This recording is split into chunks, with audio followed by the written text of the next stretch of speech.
क्रिस्का recording studio Ekangar Sarai. DJ Kundan राज।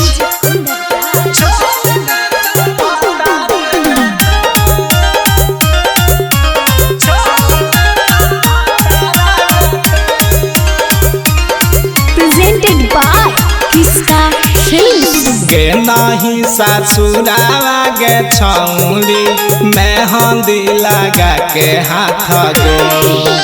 गे नहीं ससुरावा गे छौली मेहंदी लगा के हाथ गो।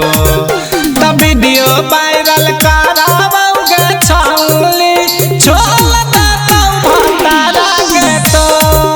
तब वीडियो वायरल करावा गे छौली छोड़ देता भतारा गे तो। बुहा कौ करे जावा गे छौली गिरा है कौखिया से लो। बुहा कौ करे जावा गे छौली गिरा है कौखिया से लो। तो वीडियो वायरल करावा गे छौली छोड़ देता भतारा गे तो। तो वीडियो वायरल करावा गे छौली छोड़ देता भतारा गे तो।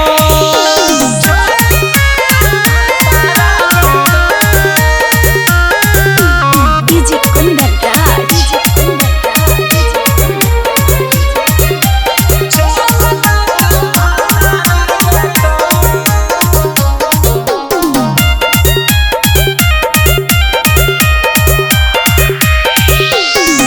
हमनी के रहोगे छौली बचपन वाला प्यार गे। घोपद नहीं दिलावा में लोहा वाला तार गे। हमनी के रहोगे छौली बचपन वाला प्यार गे।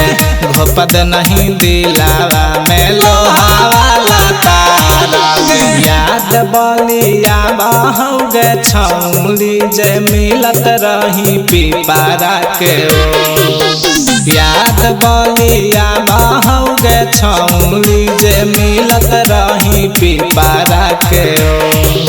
तो वीडियो वायरल करावा गे छौली छोड़ देता भतारा गे तो। तो वीडियो वायरल करावा गे छौली छोड़ देता भतारा गे तो।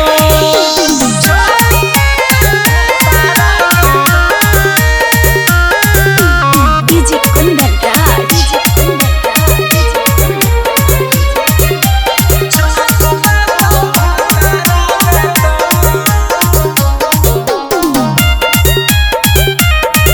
क्रिस्का रिकॉर्डिंग स्टूडियो एकंगर सराय। राइटर धनेश्वर के तू मानानी ना बातिया गे। डीजे कुंदनवा परवीन पीटा है कौ छतिया गे। राइटर धनेश्वर के तू मानानी ना बातिया गे। डीजे कुंदनवा परवीन पीटा है कौ छतिया गे। बारातौ बाजालावा गे छौली शंभुआ से लेनी मुहामो। बारातौ बाजालावा गे छौली शंभुआ से लेनी मुहामो। तब वीडियो वायरल करावा गे छौली छोड़ देता भतारा गे तो। तब वीडियो वायरल करावा गे छौली छोड़ देता भतारा गे तो। क्रिस्का रिकॉर्डिंग स्टूडियो एकंगर सराय।